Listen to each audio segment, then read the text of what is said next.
महारा हरियाणा में आप सभी का एक बार फिर से स्वागत है। मैं हूं आपका मित्र विश्वामित्र सैनी। आज के खास बुलेटिन को लेकर सबसे पहले नजर डालते हैं आज की मुख्य समाचारों पर।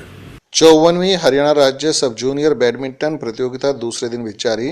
अंडर 13 गर्ल्स सिंगल में रोहतक की अर्शिता ने हिसार की जोयल को पछाड़ा। EV India 2021 electrical motor vehicle show exhibition का आज से हुआ शुभारंभ। एलपीएस बोसाड ने भी इस एग्जीबिशन में लगाया अपना स्टॉल, अपने प्रोडक्ट का किया प्रदर्शन।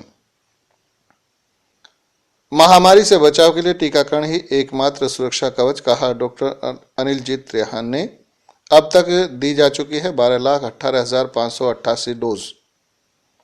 कोर्स शुरू करवाने की मांग को लेकर डीन से मिले छात्र।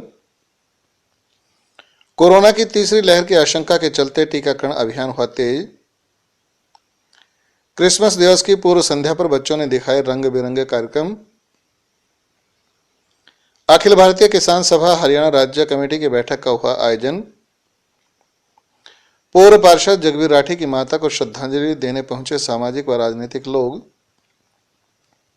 द झज्जर केंद्रीय सहकारी बैंक लिमिटेड चुनाव में भाजपा ने मारी बाजी। नीलम अहलावत बनी झज्जर केंद्रीय सहकारी बैंक की चेयरमैन। और महर्षि दयानंद विश्वविद्यालय रोहतक की निरीक्षण टीम ने छोटराम विधि संस्थान का किया दौरा। एलपीएस बोसाड समूह द्वारा प्रायोजित 54वीं हरियाणा राज्य सब जूनियर बैडमिंटन प्रतियोगिता के दूसरे दिन भी खिलाड़ियों का शानदार प्रदर्शन जारी रहा।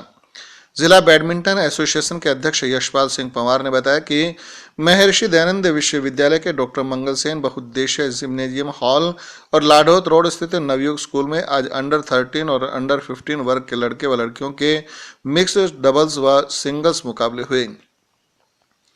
आज के बैडमिंटन मुकाबलों के दौरान जिला बैडमिंटन एसोसिएशन के सचिव उमेश शर्मा, कोषाध्यक्ष राजेंद्र मलिक, टूर्नामेंट कोऑर्डिनेटर रितेश दलाल, हरिओम चंदेल, गिरीश सैनी, भारत भूषण अरोड़ा आदि प्रमुख रूप से मौजूद रहे।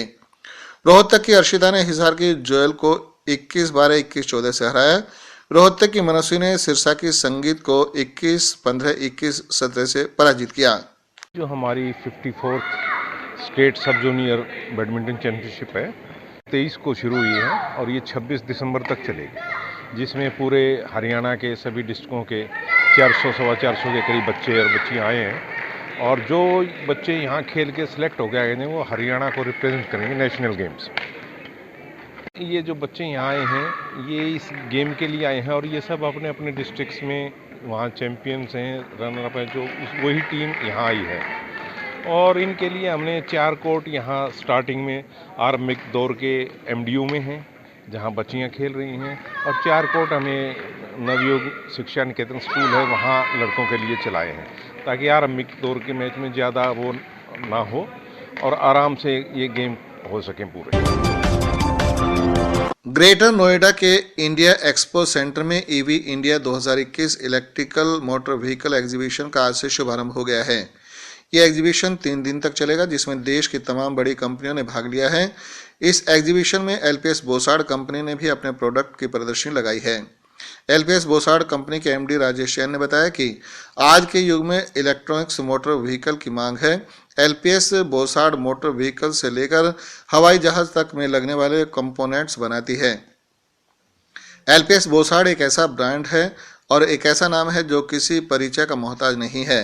कंपनी से हर दिन व्यापार जगत के बड़े उद्योगपति और बड़ी कंपनियां जुड़ रही हैं।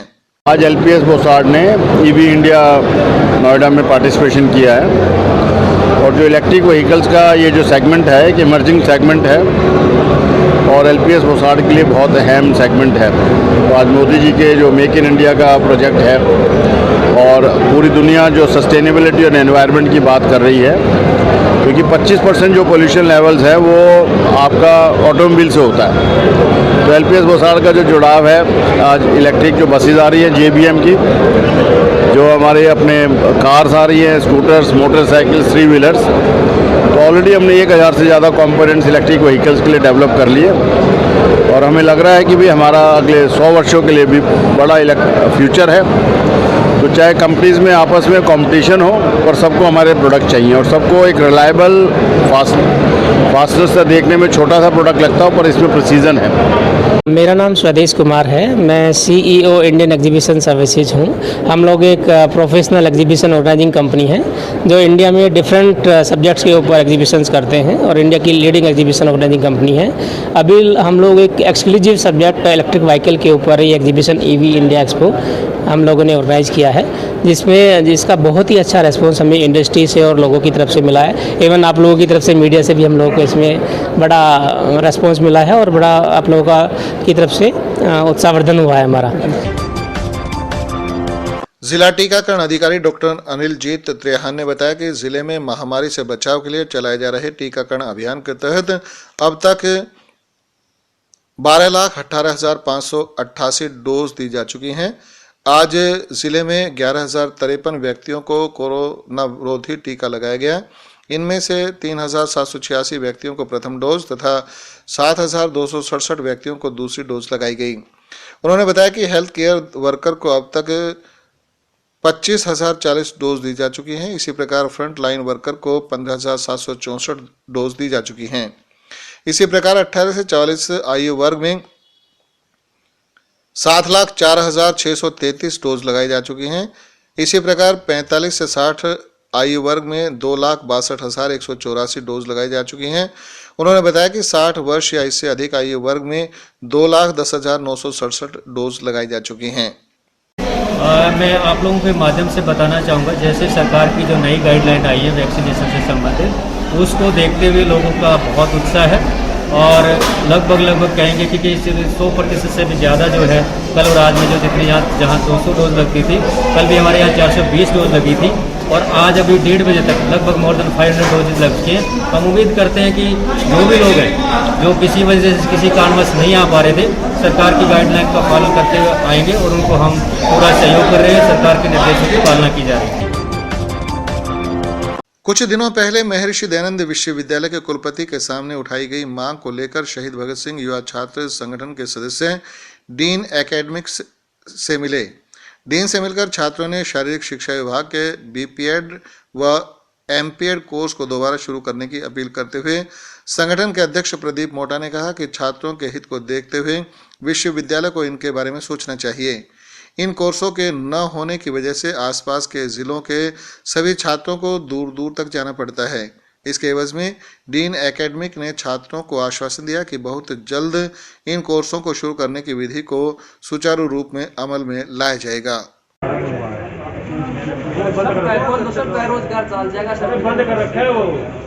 सर हम इस कब मतलब क्या दिन का वेट करा सर इस की बात ये तो गवर्नमेंट लेवल का गवर्नमेंट कमीशन की तो वैक्सीन लेगी इसको हम मीटिंग करके बताओ तो कि भाई हम हफ्ता आधा दिन लगा देंगे। वो तो अभी एग्जीक्यूटिव काउंसिल में भी अगर जाएगा तो वहां भी डिस्कशन होगा। उससे पहले कमेटी 10-15 दिन तक लगा लेंगे, हफ्ता लग जाएगा। ये लास्ट तक आएगी मां बाप तक कुछ दे रहा है। मैं तो वीक हिसाब से बात कर लूंगा कैसे ऐसे आए, बाकी जो भी एक्शन होगा कर लेंगे। ठीक है सर, हमारी बात बाकी मानूंगी, आसपास पक्का मानूंगा। कोरोना की तीसरी लहर और ओमिक्रॉन के खतरे को देखते हुए स्वास्थ्य विभाग ने एक बार फिर टीकाकरण को तेज कर दिया है और इसी कड़ी में आज विलेज धामड़ और मकड़ोली कला में गांव में स्वास्थ्य विभाग के कर्मचारियों ने टीका वैक्सीनेशन कैंप लगाया, जिसमें लोगों ने बढ़ चढ़कर टीकाकरण करवाया।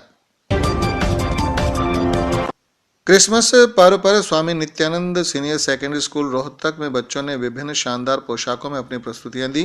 कोई सेंटा क्लॉज तो कोई परी बनकर पहुंचा।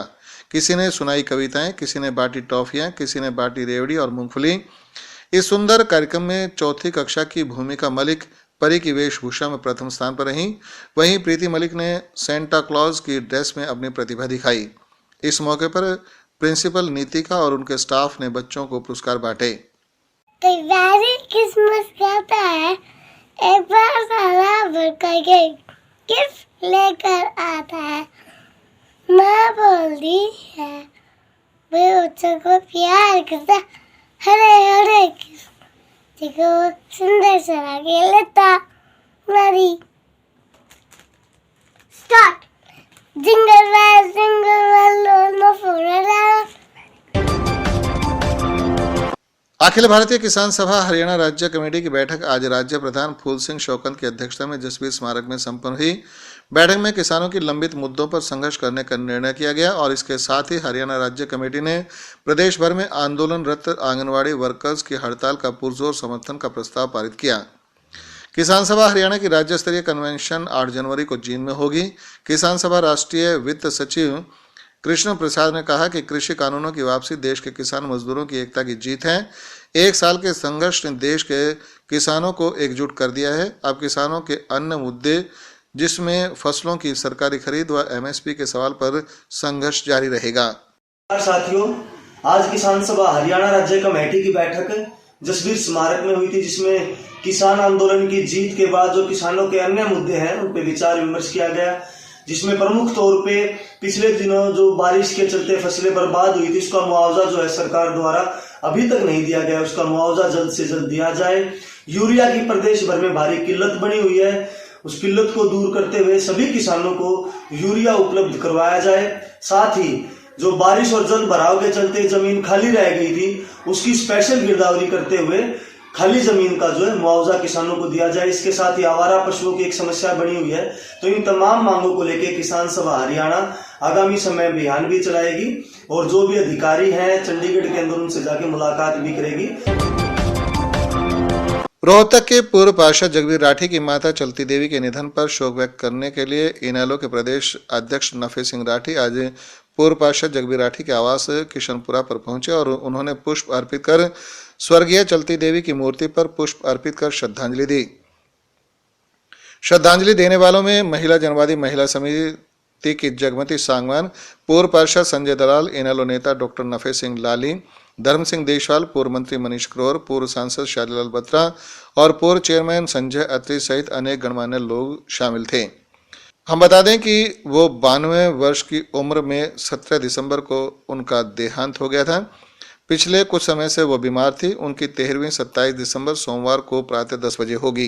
भाई जगबीर राठी पूर्व पार्षद की माता श्री का देहांत हो गया। उनके शोक संदेश लेकर के आए थे। हमें बड़ा अफसोस है कि उनकी माता श्री चली गई। माँ बाप से कितना भी बुजुर्ग हो, कितना भी उनकी ज़्यादा उम्र हो, अगर वो बैठे रहे तो उनका आशीर्वाद बनाए रहता है। चलो परमात्मा के अधीन है, आज वो नहीं रहे। द झज्जर केंद्रीय सहकारी बैंक लिमिटेड में लगभग 7 वर्षों के प्रशासक मंडल के कार्यकाल के बाद आज पीठासीन अधिकारी कम उप रजिस्ट्रार सहकारी समितियां भिवानी बंसीलाल की अध्यक्षता में निदेशक मंडल सदस्यों के द्वारा जिला झज्जर की प्रथम महिला नीलम अहलावत को चुनाव अधिकारी, महावीर शर्मा डिप्टी रजिस्ट्रार रोहतक के संयोजन में बैंक का चेयरमैन चुना गया। नीलम अहलावत के नाम का प्रस्ताव राजवीर काचरौली एवं ओम प्रकाश जहांगीरपुर द्वारा किया गया और समर्थन अजीत सिंह अहलावत, राजवीर सिंह देशवाल एवं रणवीर दलाल के द्वारा किया गया।